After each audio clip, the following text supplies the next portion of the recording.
بسم الله الرحمن الرحيم.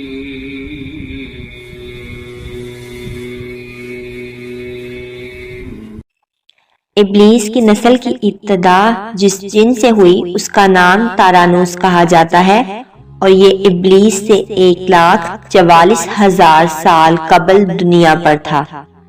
تارانوس میں نسل تیزی سے بڑھی کیونکہ ان کو موت طاری نہیں ہوتی تھی اور نہ بیماری تھی۔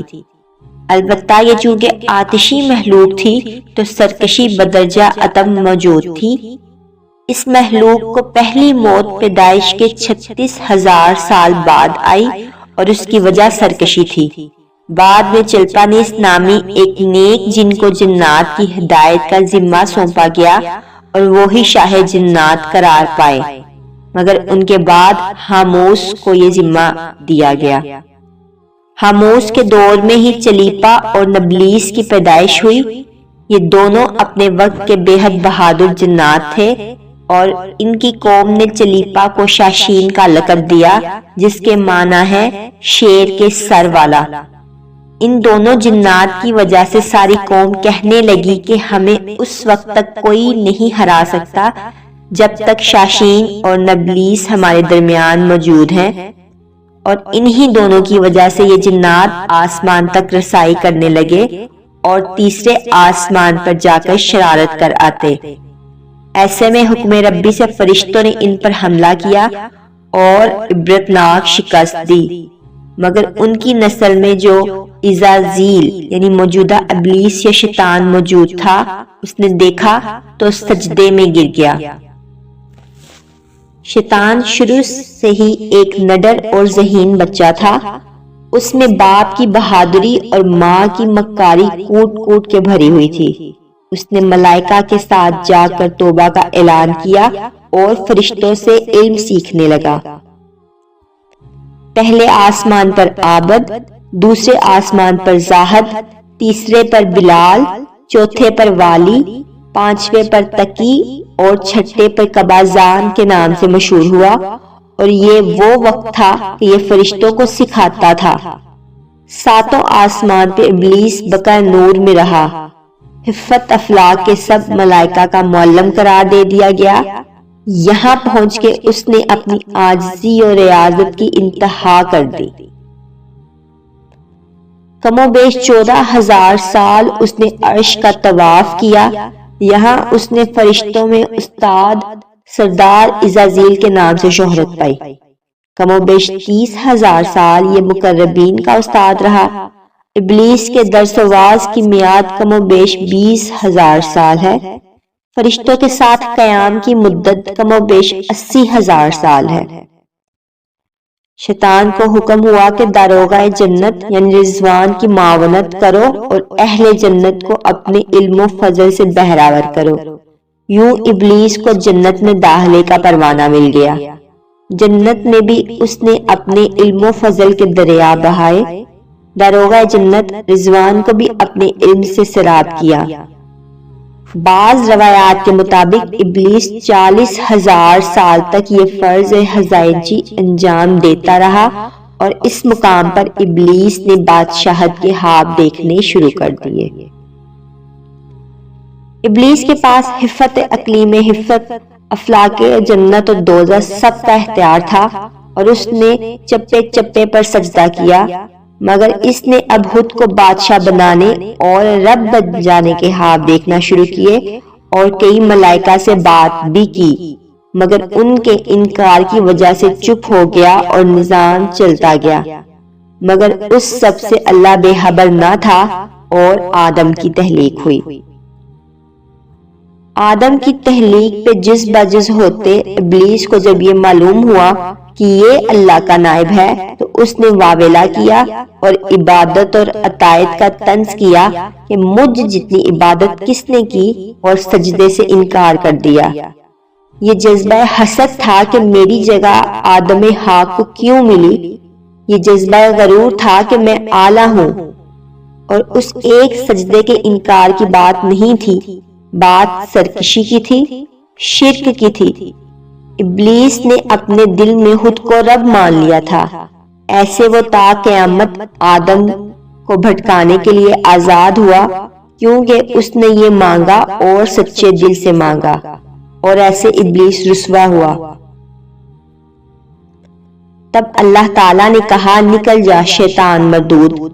لعنتی قرار پانے کے بعد ابلیس نے اپنی عبادات اور ریاضت کا رب کریم سے عوض مانگا، جس پر اللہ تعالیٰ نے ابلیس کو ایک وقت معلوم تک مہلت فراہم کی، جس پر ابلیس نے اولاد آدم کو صراط مستقیم سے بھٹکا کر اپنا پیروکار بنانے کا دعویٰ کیا، جس پر رب کریم نے فرمایا کہ جو متقی اور پرہیزگار ہوں گے تو ان کو گمراہ نہیں کر پائے گا۔ ابلیس کے اس لعنتی کام میں اس کے 5 ساتھی ہیں۔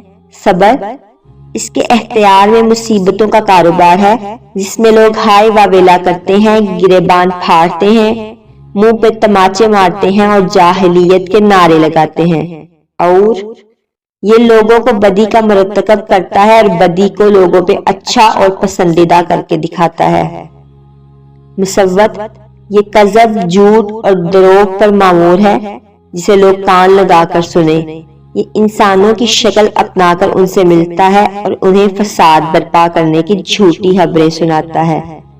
داسن، یہ آدمی کے ساتھ گھر میں داخل ہوتا ہے اور گھر والوں کے عیب دکھاتا ہے اور آدمی کو گھر والوں پہ غضبناک کرتا ہے۔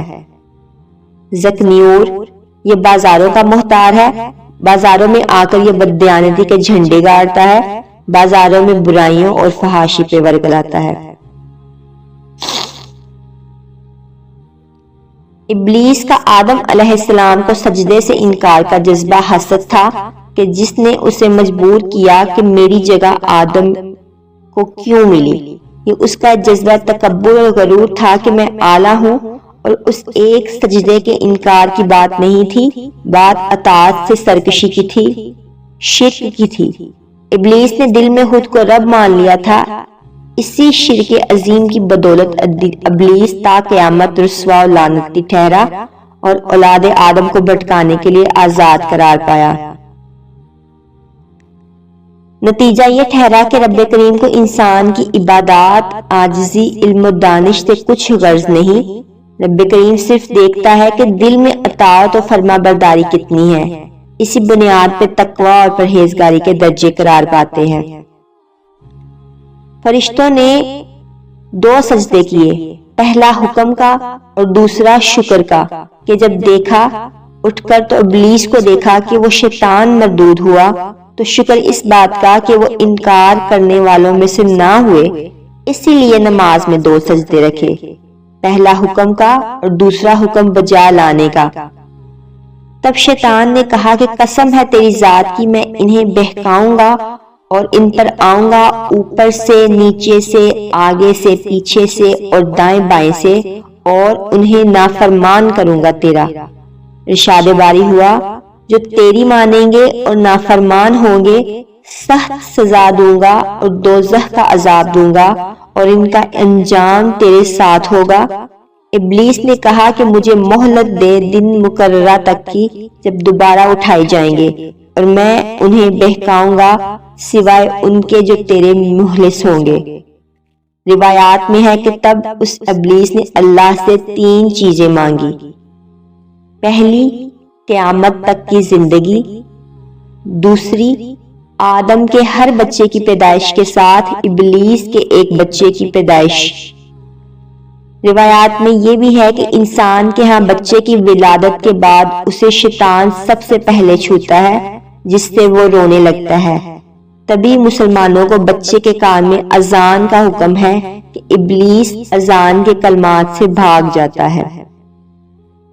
انسان تیسری، انسان کے دل تک رسائی کہ وسوسہ ڈال سکے۔ تینوں باتیں منظور ہوئیں اور اسے آسمانی دنیا سے رد کر دیا گیا اور مردود ہوا۔ بعد میں آدم و حوا کو بہکانے کے جرم میں بھی شیطان کو سزائیں دی گئیں۔